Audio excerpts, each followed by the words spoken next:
Hello friends, आप सभी का स्वागत है फिर से एक टॉपिक के साथ। आज की सेशन में जो कंप्लीट हम बात करने वाले हैं आप सभी के साथ, वो है cutting length of bent up bar.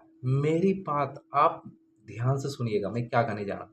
Slab के अंदर दो तरह की बेंटअप बार यूज होता है, वो इसी टॉपिक में कवर किया है और किसी भी प्रकार की डाउट्स आपको नहीं होगा। जितने भी सवाल थे आपके स्लैब से रिलेटेड कि बेंटअप बार क्यों प्रोवाइड करते हैं, ठीक है, और कितने एरिए तक हमें पेंटअप बार एक्सटेंड करने की ज़रूरत होती है, वो सारी चीज़ इसी टॉपिक में कवर किया गया। वीडियो पूरा देखिए, ठीक है, मज़ा भी आएगा और आपको कुछ सीखने को भी मिलेगा। क्लियर है?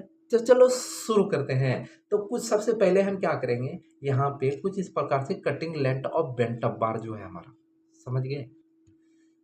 एक मैंने एक रेफरेंस इमेज पहले से रेडी कर रखा है ताकि आपका ज़्यादा टाइम मैं ना ले, क्योंकि लॉन्ग वीडियो बनने से होता क्या है, वीडियो बहुत ज़्यादा स्किप हो रहा है। और लॉन्ग वीडियो में इसलिए बनाता हूँ ताकि आपको कॉन्सेप्ट क्लियर समझ में आए। शॉर्ट वीडियो में कॉन्सेप्ट क्लियर समझ में नहीं आ पाता है। एक्चुअल में होता क्या, उसको शॉर्ट टाइम में ख़त्म करना होता है, तो बहुत सारी चीज़ें वहाँ से छूट जाता है। तो इसलिए थोड़ी सी मैं वीडियो क्या करता हूँ, लॉन्ग बनाता हूँ ताकि लर्नर जो है, जो सीखने वाले हैं, जितने भी फ्रेशर सिविल इंजीनियर, ताकि उनको ये चीज़ें क्लियर तौर पे समझ में आए, ताकि हम जैसे आपके पीछे हम मेहनत कर रहे हैं। अगर ये वीडियो बनाने में पता है ये रात के 2 बज रहे हैं और मैं आप सभी के लिए वीडियो रिकॉर्ड कर रहा हूँ, तो इसका मतलब है कि आप अगर मेरे से कुछ नहीं सीखते हो ना, तो मतलब मुझे वीडियो अपलोड करने का कोई फायदा नहीं फिर यहाँ पे। ठीक है, चलो शुरू कर लेते हैं अब बात की चीज़ें। अब देखो, गिवन डेटा कुछ दिया हुआ है कुछ इस प्रकार से। सबसे पहले जो ये आपको दिख रहा है 300 मिलीमीटर ये बीम दिख रहा है, 300 मिलीमीटर का बीम दिख रहा है। जो बीम की जो चौड़ाई होगा वो 300 मिलीमीटर का है। क्लियर है? अब देखो यहाँ पे जो स्लैब है ये 200 मैंने पकड़ा है। अब बात आती है कि यहाँ पे थोड़ी सी कन्फ्यूजन होने की जरूरत है। आप कहोगे सर, इन केस हम दो ही तरह के स्लैब जितने भी कास्ट होते हैं रेसिडेंशियल बिल्डिंग में, वो होता है हमारा 150 मिलीमीटर और 125 में। मिनिमम हम कितना करते हैं, 125, ठीक है, और हम मैक्सिमम कितना करते हैं, 200, ठीक है। और स्टैंडर्ड थिकनेस ऑफ स्लैब कितना रखते हैं हम, 150 मिलीमीटर एज पर साइड। ये होना ही चाहिए। मैं भी जब भी रिकमेंड करता हूँ, हम यही कहते हैं कि 150 मिलीमीटर थिकनेस होनी चाहिए। मैं डिफरेंट लेने का मतलब ये है कि अगर आप हमसे कुछ सीख रहे हो, तो ये 200 क्या हम 500 भी लिख दें तो फिर भी कैलकुलेशन आपको आनी चाहिए। समझ रहे हैं ना बात? इसलिए मैंने अपने हिसाब से डेटा को लिया हुआ है। अब देखो, डाया और बार जो ये यूज हुआ है यहाँ पे 12 mm की है, और क्लियर कवर जो होता है स्लैब के अंदर, क्लियर कवर। अब बात आती है क्लियर कवर। सपोज कीजिए ये बीम से स्टील ऐसे गई और बेंटअप होके सीधा नीचे की तरफ से होके चली गई, तो ये वाला बार क्या है कि ये सेंटरिंग में चिपकने वाला है। तो सेंटरिंग में चिपकने नहीं देना है, समझ गया ना? सेंटरिंग में टच नहीं होना है।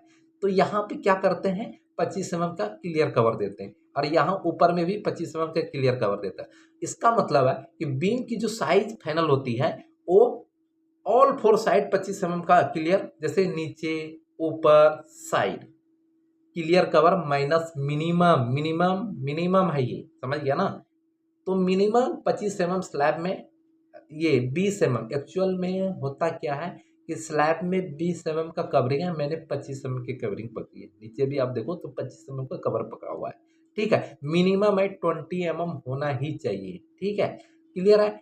अब देखो ये जो है स्लैब, तो यहाँ पे ये आपको कॉन्सेप्ट क्लियर में आ गया कवर क्यों पूरा। अगर आप सेटिंग जिस टाइम भूलोगे, अगर ये कवर आप डालना भूल गए और ये सरिया आपकी अगर सेटिंग में चिपक गया है, तो होगा क्या, जब आप डीसेंटरिंग करोगे तो आपको ये नीचे से स्टील दिखेगा। एज पर साइड अगर काम करा रहे हो ना, तो आपके केस में बहुत जगह ऐसा हुआ होगा, ठीक है। हमारे टाइम तो बहुत हुआ है, ठीक है, और अभी भी होते ही रहता है। कितनों समझा लो कॉन्ट्रेक्टर को, कॉन्ट्रेक्टर समझनी नहीं आपकी बात, ठीक है।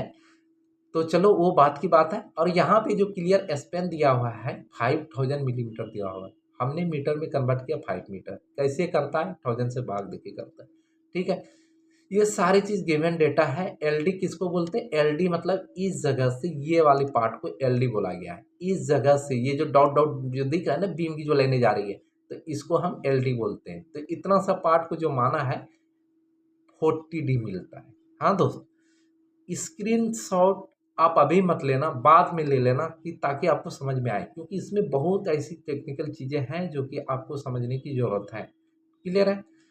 अब देखिए कुछ चीज़ें हम समझाना चाह रहे हैं, क्योंकि आप कहोगे यहाँ पे थोड़ी-सी कन्फ्यूज़न ये है कि सर हमारे स्लैब में सिर्फ़ एक ही तरफ बेंट अप होता है और सीधी चली जाती है। हाँ, आप सही कह रहे हो, क्योंकि हमारे पास 2 तरह की स्लैब होती है, एक वन वे स्लैब, एक टू वे स्लैब, ठीक है? तो वन वे स्लैब में अलग होती है डालने का तरीका और टू वे स्लैब में अलग तरीका होता है। तो चलो वो भी चीज़ हम डिस्कस कर ही लेते हैं, थोड़ी-सी वीडियो भले लंबी हो जाए, लेकिन डिस्कस ज़रूर करेंगे आप सभी के साथ। क्लियर है? अब चलो हम ले आते हैं इसको, ताकि आपको फाइनली कुछ समझ में आ जाए। ठीक है? ओके किया, ये डॉट ले लिया। देखो सपोज कीजिए कि जो साइड पे जो डलती है, साइड पे डलती है, ये ऐसे बीम होती है, ऐसे बीम होती है, और उसमें क्या होता है, चारों तरफ से बीम होती है। टू वे स्लैब का पहचान है ये, हाँ टू वे स्लैब का पहचान है चारों तरफ से बीम होना। यहाँ पे कॉलम की भी सपोर्टिंग होती है, ये समझ लो कॉलम है अपना, ये आपकी कॉलम है, ये समझने के रेफरेंस से हम बता रहे हैं। तो इसमें जो एच पर साइड डलता है ना, तो ऐसे डलता है दोस्तों, ये बीम आया, बीम से सीधी होया, क्रैंक हुआ, सीधी चली आई, फिर ये इस तरफ से स्ट्रेट आएगा, इस तरफ से स्ट्रेट आएगा, ऐसे आया, ऐसे आया, सीधी चली आई। क्लियर हो गया? फिर इस तरफ से ऐसे आया, ऐसे, और बेंट अप होके सीधी चली आई। क्लियर है? तो ये क्या है, टू मतलब ये है टू वे स्लैब की केस। मतलब क्या है, ये टू वे स्लैब में हम ऐसे डालते हैं, इसको बोलते हैं अल्टरनेटिव बार। अल्टरनेटिव बार कौन सा बार बोलते हैं? अल्टरनेटिव बार बोलते हैं। एक तरफ क्रैंक होगी, दूसरी तरफ स्ट्रेट होगी, दूसरी तरफ से क्रैंक होगी तो उस तरफ हमारा ये होगा। क्लियर है? तो देखो ये है टू वे के केस में वीडियो में लेके आऊंगा। अगर आप, मैं उम्मीद करता हूं कि अगर ये वीडियो अच्छे से देख लेते हो तो ये भी कॉन्सेप्ट इसी में दिया गया है, लेकिन फिर भी फाइनली मैं इसके ऊपर एक सेपरेट टॉपिक लेके आऊंगा। टू वे की केस में क्रैंक बार को कैसे प्रोवाइड करते हैं, उसका क्वांटिटी हम कैसे एस्पर्साइड निकाल सकते हैं। क्लियर है? लेकिन अभी जो ये है हमारा वन वे स्लैब। अब वन वे स्लैब की टेंडेंसी क्या होता है, अभी बात कर लेते हैं। वन वे स्लैब का जो टेंडेंसी होता है हमारा, देखो कुछ इस प्रकार से सिर्फ दो बीम जाती है, दो बीम जाती है। क्या जाती है? दो बीम जाती है। ठीक है? यहाँ पे समझ लो कॉलम है, ये भी कॉलम है, हम सर्कुलर कॉलम लगा दे रहे हैं, आप रेक्टेंगल लगाओ, जो भी लगाओ, मैं समझाने के रेफरेंस से बनाता हूँ। तो इसमें चार तरफ से सपोर्टिंग नहीं, सिर्फ दो तरफ से सपोर्टिंग होता है। ये हुआ column two column, column two column. इसका मतलब है कि वन वे स्लैब में आपको दो तरफ से बीम दिखेगा, इसीलिए ऐसा प्रोवाइड करते, इसीलिए ऐसा प्रोवाइड करते, ऐसा प्रोवाइड करते। ठीक है? ठीक है? अब देखो इसमें कैसे बार प्रोवाइड किया मैंने, ऐसे आया, बेंटअप हुआ, सीधी आई, बेंटअप हुआ, सीधी होके चली गई। ठीक है? तो अब यहाँ पे समझने की ये जरूरत है हमें, समझने की ये जरूरत है हमें कि कुछ इस प्रकार से जो कटिंग लेंथ ऑफ बेंटअप बार है हमारा, कटिंग लेंथ ऑफ बेंटअप बार जो है हमारा, ठीक है, कटिंग लेंथ ऑफ बेंटअप बार जो है, तो सपोज कीजिए इसका अभी क्या करना, कटिंग लेंथ हमें बेंट, आपको समझ में आ गया क्यों हम करते हैं दोनों तरफ से, ये टू वे स्लैब है। अब बात आती कि क्रैंक बार देते क्यों है, क्रैंक बार देते क्यों है। एक्चुअली में होता क्या है, क्रैंक बार हमें इसलिए देना पड़ता है क्योंकि ये नेगेटिव फोर्स को रेजिस्ट करता है, नेगेटिव फोर्स को क्या करता है, ये नेगेटिव मतलब नेगेटिव मोमेंट को क्या रेजिस्ट करता है। ठीक है? अब ये क्यों करता है, क्यों नहीं करता है, क्योंकि जो सिविल इंजीनियर है उसको तो समझ में आ जाएगा, जो सिविल इंजीनियर है उसको समझ में नहीं आया। तो सिंपल सी फंडा है समझने के लिए, सिंपल सी फंडा है समझने के लिए, मैं अभी आपको समझाते हैं। कुछ इस प्रकार से सपोज करो, ये ऑल फोर साइड बीम है, ऑल फोर साइड आपका क्या है, बीम है। तो हमारा तो सिर्फ दो ही तरफ से बीम है, ये वाला आप भूल जाओ, ये वाला बीम हम अभी ये वाला हम बीम अभी कट कर रहे हैं। क्या कर रहे हैं? कट कर रहे हैं। ये बीम नहीं है अपने केस में, ये बीम अपने केस में नहीं। क्लियर है? अब देखो, तो ऐसे बार जो प्रोवाइड करेंगे, ऐसे बार जो प्रोवाइड करेंगे,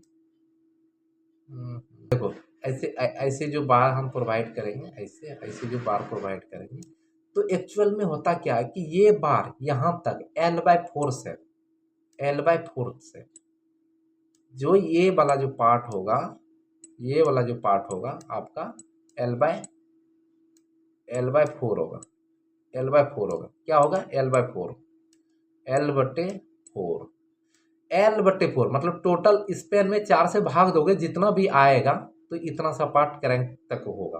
ठीक है, तो यहाँ तक जो नेगेटिव मोमेंट जो रेजिस्ट करता है यहाँ तक, तो सबसे ज़्यादा जो फोर्स आता है ये चारों तरफ से, दो तरफ से, अगर टू वे की केस में, वन वे की केस में है तो दो तरफ से ऐसे इसी पे फोर्स आएगा, इसी पे फोर्स आएगा, ये वाला पार्ट पे आपका फोर्स आएगा, ये वाला पार्ट पे फोर्स आएगा, ये वाला पार्ट पे। ठीक है, ये बहुत डिटेल से हम सीखने वाले हैं बाद में।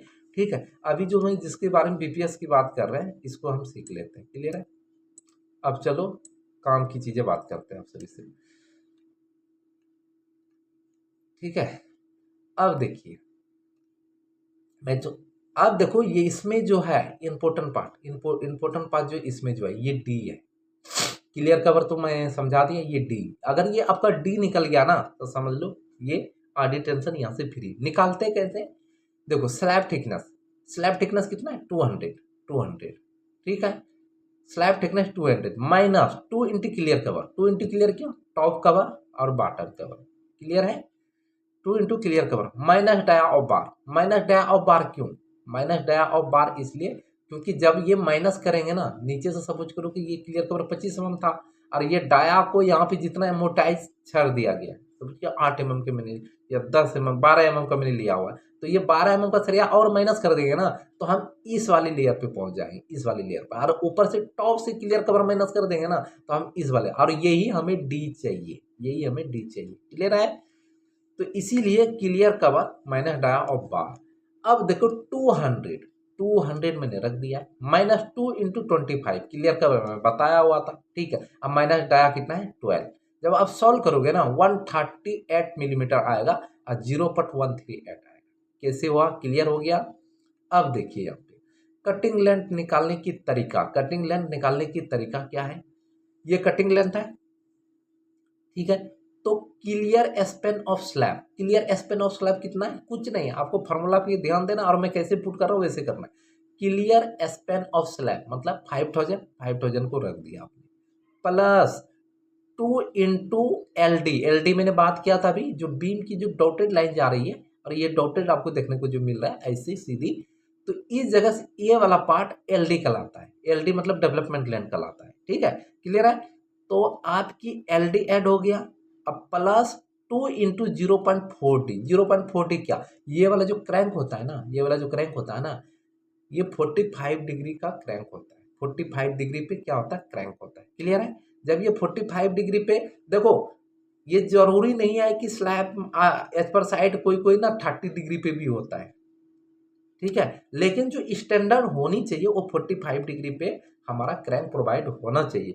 लेकिन और बहुत चीजें हैं इसमें जो कि डिफरेंट डिफरेंट स्लैब की अगर थिकनेस है तो वहां पे भी डिफर कर जाता है आपका, राइट। लेकिन जो स्टैंडर्ड जो क्रैंक है वो 45 डिग्री होती है, लेकिन एज पर साइड हो सकता है 35 पे डल रहा हो, 30 पे डल रहा हो, लेकिन क्रैंक बार होती है। क्लियर हो गया? तो वही चीज इंटू 0.42 किया, अब 4 इंटू 1D। अब 4 इंटू 1D, 1D क्या है? Band deduction. ये क्या है? बैंड डिडक्शन है। 4 इंटू 1D क्या? माइनस किया हो, बैंड डिडक्शन को क्या है? माइनस किया है। तो 4 इंटू 1D, 4 इंटू 1D, तो 4 नंबर कहाँ आने वाला है? देखो ये 90 डिग्री की बैंड है और ये 90 डिग्री का बैंड है। 4 बैंड कहाँ आ रहा है आपका? ये देखो यहाँ पे 1, अब फिर दूसरी इसके नीचे जस्ट 2, 3 और ये 4। तो वही मैंने 4 इंटू 1D, मतलब ये वाला जो है 45 डिग्री के लिए 1D कंसीडर करते हैं और 90 डिग्री के लिए 2D कंसीडर करते हैं। क्लियर है? 90 डिग्री के लिए 2D, 45 डिग्री के लिए 1D, इसलिए 4 इंटू 1D। ये क्लियर हो गया? 1 2 3 4 डिडक्शन मैंने ले लिया। क्लियर है? 4 डिडक्शन मैंने ले लिया, minus 2 into 2D। 2 into 2D कहाँ? ये डेवलपमेंट लेंथ वाले में एक और एक यहाँ पे 2। ठीक है, 2 इंटू 2D कर दिया। अब कुछ नहीं, इस पे बैठाना है। क्लियर स्पेन ऑफ स्लैब कितना? 5000 रख दिया, प्लस अब बात आती 2 इंटू, अब बोलो कैसे? LD 2 इंटू यहाँ पे ये वाले पार्ट में 2 into L D. L D अभी मैंने बताया था आपको, एल डी इक्वल टू 40, और एल डी जो है ना ये वाला पार्ट को बोला गया है, ये जो एक्स्ट्रा वाला पार्ट बीम के अंदर जा रही इसको बोला गया, उसी का 2 इंटू 40 इंटू 12, 12 मतलब डाया, 12 मतलब डाया, ठीक है।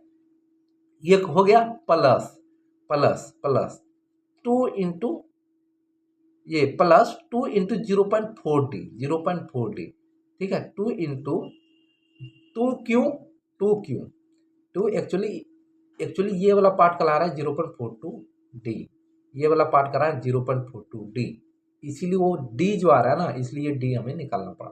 क्लियर है? तो इसीलिए 2 इंटू 0.40 आई इंटू डी मैंने कितना निकाल रहा है 138, 138 मैंने कितना निकाला है इतना, ठीक है। इसको रख दिया minus band detection, band detection कितना 4 इंटू 1, 1 डी, 1 डी मतलब 12 mm का दाया था, माइनस कर दिया, माइनस 2 इंटू 2 डी, 2 डी ये वाला पार्ट, ये वाला पार्ट, तो 2 इंटू 2 इंटू 12, डाया और बार कितना है 12 है। जब आप इसको कैलसी पे या इसको आप अच्छे से अगर आप कैलसी पे पुट करके आप कैलकुलेशन करते हो ना, तो आपके पास आएगा 5979.92 मिलीमीटर, अगर आप मीटर में कन्वर्ट करोगे 5.98। देखो भले वीडियो लंबी हो गई, लेकिन मैंने हर एक पॉइंट पे डिस्कस किया आपके साथ, ठीक है, क्योंकि मुझे नहीं आता, शॉर्टकट पढ़ाना नहीं आता, और शॉर्टकट कोई तरीका नहीं है पढ़ाने का, ठीक है। जो भी आपको हम बताते हैं, जो जितना मुझे नॉलेज है मैं उतना आपको प्रोवाइड करता हूँ, ठीक है। और इस चैनल पे एक चीज सीखने को नहीं मिलता है, यहाँ से ड्राइंग कैसे रीड आउट करते हैं, स्ट्रक्चर, आर्किटेक्चर, इंटीरियर, ये सारी ड्राइंग कैसे डिटेल से बनती है ये भी चीज हम बताते हैं। दूसरी चीज इस पे जो चीज हम सिखाने वाले हैं ना, इस पे कंप्लीट हम बिलिंग का कोर्स लेके आने वाले हैं, कंप्लीट बिलिंग का कोर्स लेके आने, वो भी फ्री, आपसे 1 रुपया की चार्जेस नहीं लिया जाएगा। और जो चीज आप मार्केट में खरीदते हो ना 10,000, 15,000, 20,000 जो वेस्ट कर रहे हो, इसकी कोई फायदा नहीं है, ठीक है। हम आपको फ्री सिखाएंगे और अच्छा नॉलेज प्रोवाइड करेंगे, ठीक है। तो मिलते हैं नेक्स्ट वीडियो में। वीडियो कैसा लगा कमेंट सेक्शन में आपको बताना है कि हमारा वीडियो कैसा लगा, और हाँ, दोस्तों के साथ शेयर जरूर कर देना ताकि वो भी इस पार्ट को समझ पाए, ठीक है। इसीलिए थोड़ी सी लॉन्ग वीडियो इसलिए बनाता हूँ ताकि समझ में आए बंदे को, कौन जो भी फ्रेशर सिविल इंजीनियर है, ये सारा चीज़ आपको उतना डिटेल से कॉलेज में अगर पढ़ाता भी है तो ध्यान नहीं दिया जाता है वहाँ पे, ठीक है, स्किप कर जाता है। लेकिन as per side practical work में बहुत, और थियोरेटिकल वर्क और प्रैक्टिकल वर्क में बहुत ज़्यादा फर्क होता है। चलो मिलते हैं नेक्स्ट वीडियो में, तब तक के लिए बाय, लाइक करके जाना।